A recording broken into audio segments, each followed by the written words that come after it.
The Manasi Ganga at that time was quite large. It was very big, kilometers away. It's bigger than what we have now. I mean, what we have now is very big.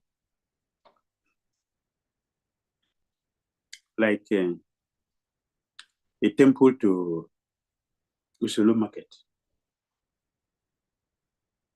Very big. So, spanning about 8 miles, and nightfall was approaching. So the Gopi needed to cross the lake to return home, but they had no boat to make the journey. That time, there were no cars. There were no car. You can go around it, but there's no car to go around it. It was a bullock cart those days, and they're not common. And now it is evening. It's evening. So, as the boat moved, at that time, Krishna appeared in the disguise of a simple boatman. The gopis called out to him, "Boatman, boatman, please take us across." The boatman replied, "You must pay me for my service." The gopis, "Yes. You have milk products and sweet." After some playful negotiations, they reached an agreement, and Krishna, as the boatman, began to eat many of the sweets and drink the milk provided by the gopis, became satisfied. He allowed them to boat the boat, and he began rowing. As the boat moved through the water, Krishna suddenly stopped rowing. The gopis asked, "Why have you stopped?" Krishna, pretending to be hungry, said, "I need more food to keep going. Give me more yogurt and butter." The gopi reluctantly fed him more of their provisions. After eating to his heart content, Krishna lay down in the boat, saying, "I have overeaten and now I need to rest. My arms are too tired to row anymore." After eating, the gopi is growing impatient, warned him, "If you don't start more rowing, we'll throw you into the water." Hearing this, Krishna resumed rowing, but soon stopped again. This time, he claimed that the boat was too heavy and was at the risk of sinking. To lighten the boat, he instructed the gopis to throw their milk pot into the lake. They complied, tossing all their precious milk products into Manasi Ganga. But Krishna wasn't known. He then told them that the boat was still too heavy, that they should have to throw their jewelry into the water as well.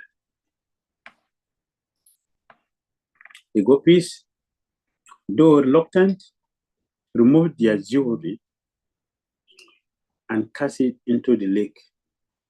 Yet Krishna insisted that the boat remained too heavy, hinting that they would need to throw their clothes into the water next.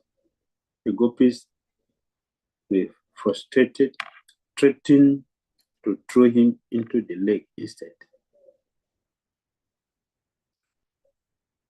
Krishna resumed rowing, but soon the boat stopped again.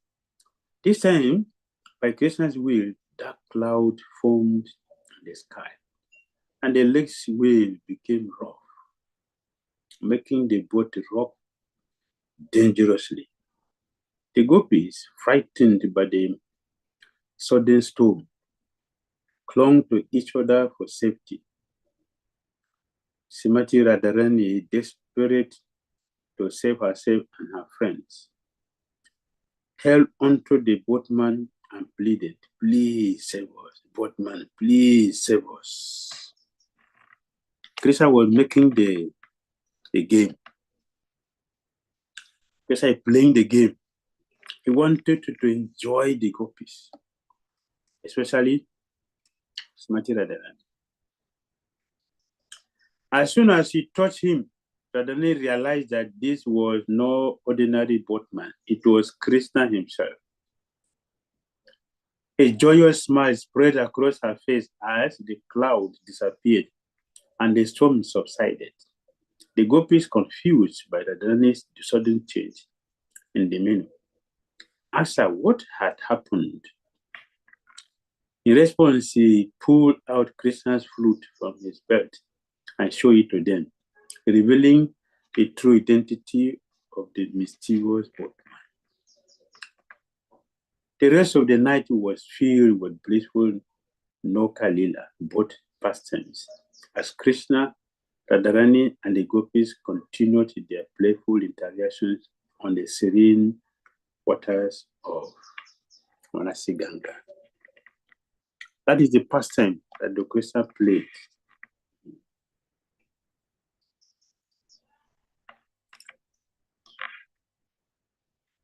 Krishna wanted to have pastime with the gopis, so he made it happen.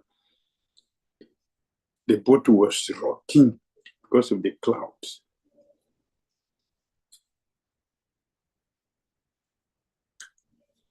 So much so that the gopis were afraid to know what to do, what's going on. It was rocking, and Srimati fell from where she was and fell on top of Krishna and grabbed Krishna. And Krishna held her. Being told by Krishna, she was able to realize that it was Krishna who had been pretending to be the boatman all along.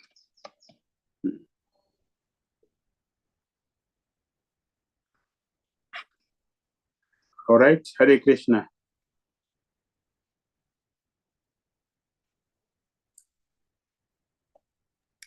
Hare Krishna, Gurudev. Thank you. Thank you very much for the lecture, for the wonderful class about Radha Krishna Boat Festival. Okay, if you can take some questions. Yes, no problem.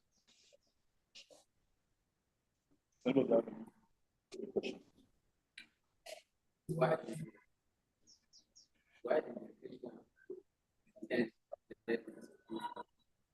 when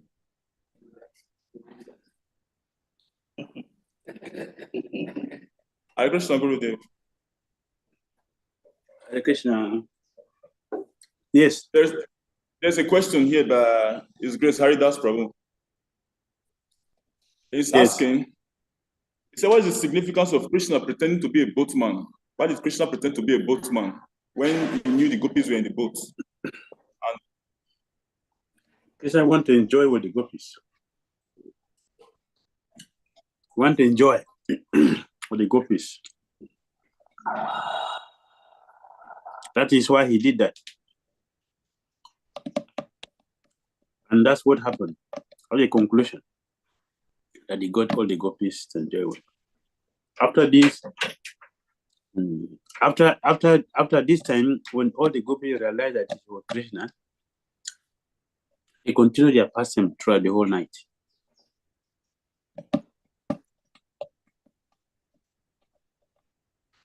Right? all right. Thank you, Gurudev.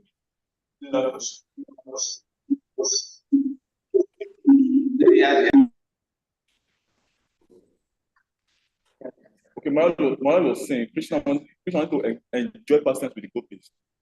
It's part of the whole enjoyment process. So Krishna did that. Any other question from you?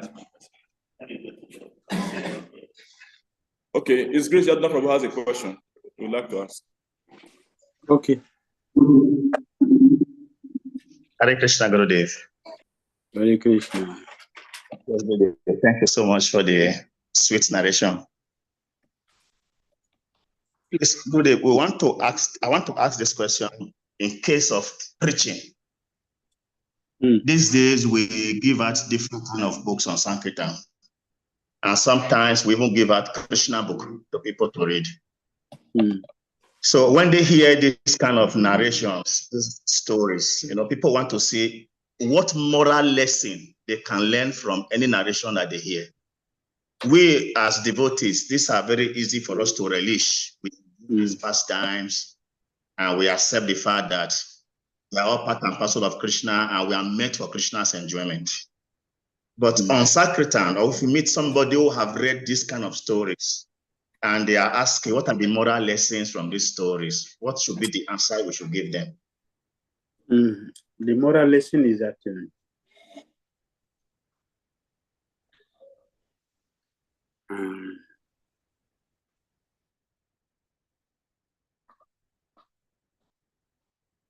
God is the supreme enjoyer. And everyone wants to enjoy this world, but we don't know how to do it. And unless we have a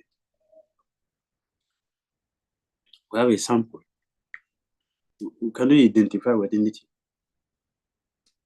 If a Christian came to this material world to come and show us what we're looking for is real, but we don't know what it is and how to get it. For example, we have been hearing about gold, but if you don't know what is gold, one will be cheated. So we don't know how to enjoy. Therefore, we are being cheated in this material world because so many things are promising to give us that joy, which is not given materially and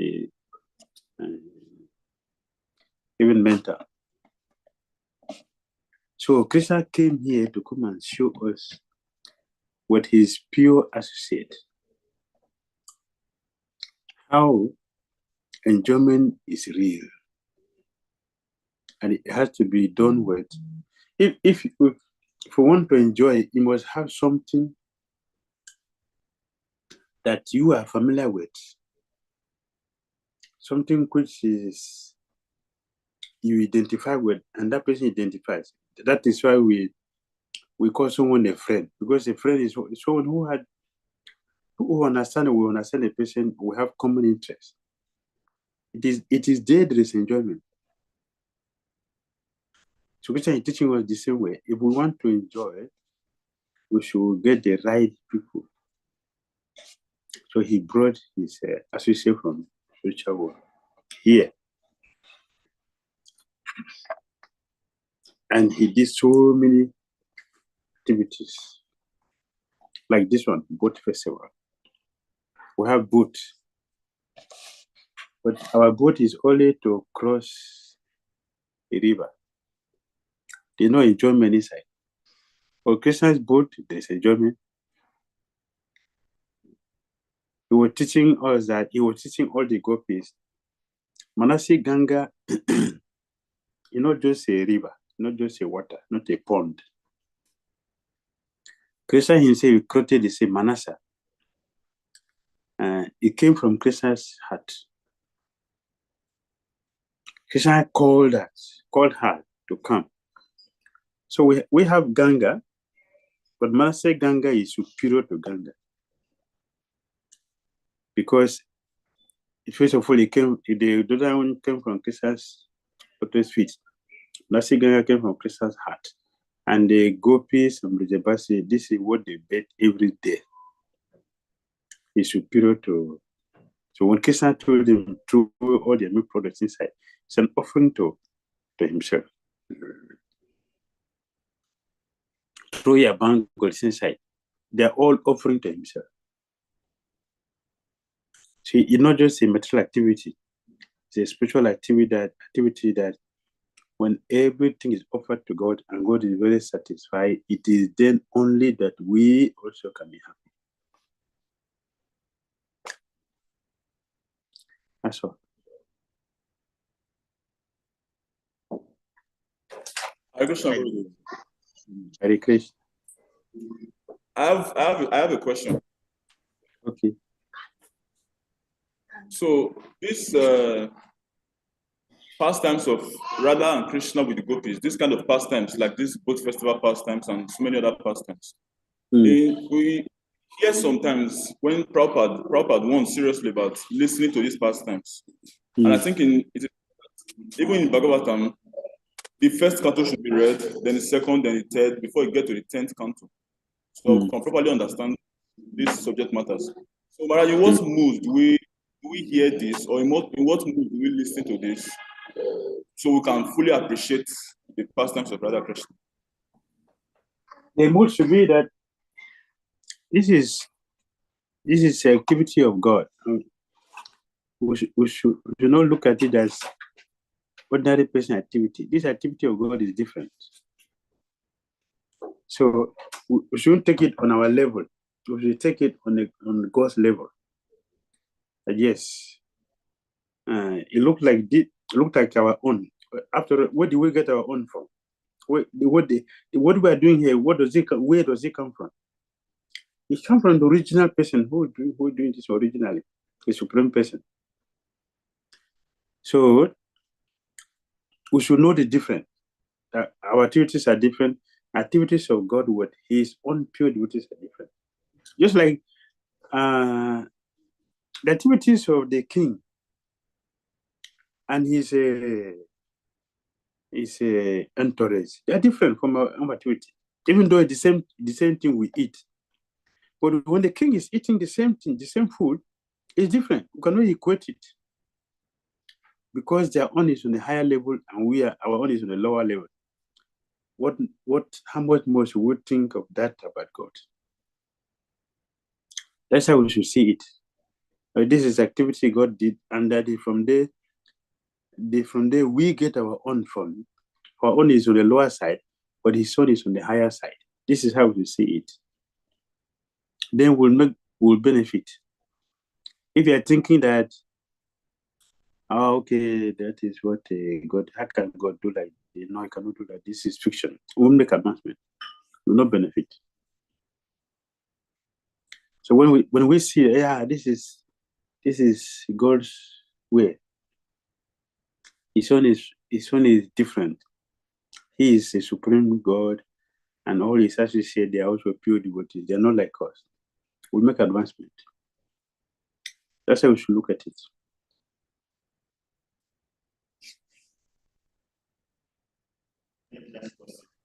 Hare Krishna, Hare Krishna. Hare Krishna. So His Grace Gurishwa Prabhu has a gallant offering for you. All right. Hare Krishna, Gurudev, please accept this gallant prasad. Thank you very much. Thank you, Hare Krishna. Thank you very much. Thank you. Hare Krishna. So I think Base Africa has their hands raised up. So please unmute and ask your question.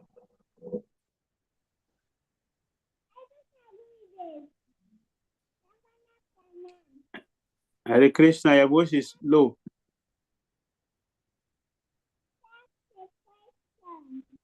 I cannot hear you.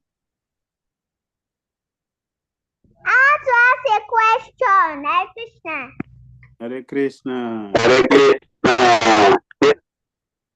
My question is that why did Krishna say that the gopis should remove their clothes and their jewelry? The gopis should? Their clothes and their jewelry. Okay. Krishna wanted them to offer everything to Him. Everything belongs to Him. So He wanted them to offer everything to Him. And the gopis did that. So Krishna was very happy. Therefore, he played with them the whole night. when we do what Krishna wants us to do, then we become very happy because he will enjoy with us. So you do the same thing. So give Krishna everything you have, then Krishna will enjoy with you. You understand?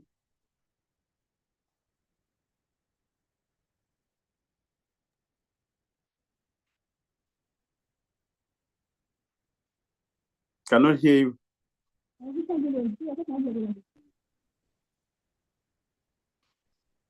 Yes. Yes, I understand. All right. Thank you.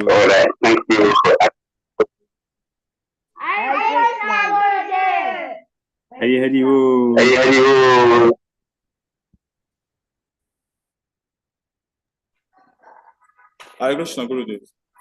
Hare Krishna. Thank you very much for the lecture, for the wonderful class. Thank you very much. My pleasure. So I think that's all the questions we have for now today. All right. Now you continue with your celebration. I wish you all the best. Hare Krishna. Hare Krishna, Gurudev. Yes, la pompa ki jai Sri Bodh Pesava Binisiti ki jai Tai Guru Premanandi Hari Hari. So you Damda Goswami Maharaj ki jai.